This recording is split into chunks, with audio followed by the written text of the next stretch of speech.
Alors, les grands temps forts de l'an prochain, on l'a dit, c'est les 80 ans du fuseau de ski. Juste, Antoine, pour rappeler un petit peu, forcément, vous n'étiez pas là parce que ça s'est fait il y a très très longtemps. L'idée de base, c'était quoi de ce fuseau de ski? L'idée de base, c'est Hilaire Morand, l'oncle d'Émile Allais, Oui. qui est venu voir avec Émile Allais, mon grand-père, et qui ont demandé un pantalon qui soit beaucoup plus pratique pour skier. Pour mémoire, à l'époque, il skiait avec des pantalons très larges, avec une chaussette par-dessus, un petit peu à l'image de Tintin. On voit très bien Tintin avec voilà, ce qu'on appelle le pantalon golf. Et c'est vrai que c'était un pantalon qui était bouffant, qui prenait la neige, qui prenait l'air.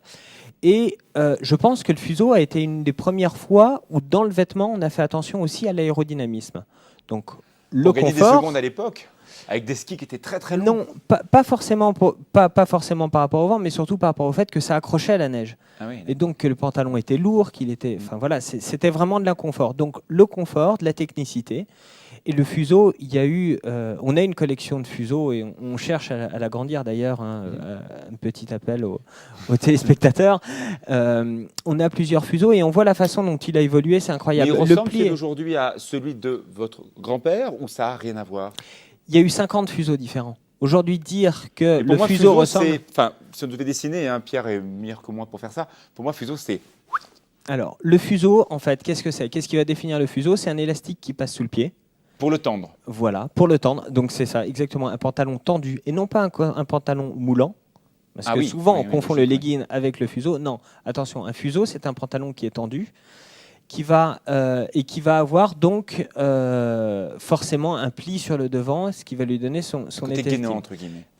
Gainant, tout à fait. En fait, c'est un pantalon qui est tendu. Et aujourd'hui, le succès du fuseau, on voit beaucoup parce qu'on a vraiment un réel succès sur le fuseau, aussi bien auprès des jeunes. En plus, il y a un retour à la mode, quelque chose. C'est du vintage avant l'heure, quelque chose qui a servi pour le sport et maintenant qui devient quelque chose qu'on peut mettre dans la rue, qu'on peut utiliser. C'est aussi quelque chose. Mais on vend encore beaucoup de fuseaux pour le ski et on vend aussi des fuseaux pour la ville. Très bien. Ça a été l'évolution du fuseau. La grande fête, ça se passe donc l'an prochain. La date? 20 février. 20 février pour la grande coupe de ski, où je vais encore terminer avant-dernier comme d'habitude. Et Pierre qui sera évidemment là avec nous pour faire la fête.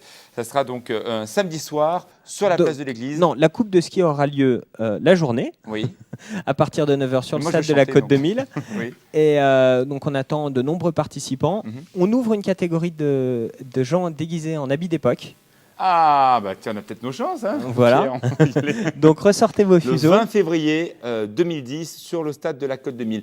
Merci beaucoup donc, à nos invités. Je vais remercier aussi Didier Prévost pour ce magnifique sapin qui est illuminé jusqu'à la fin de l'hiver. On embrasse aussi Marité Crozet.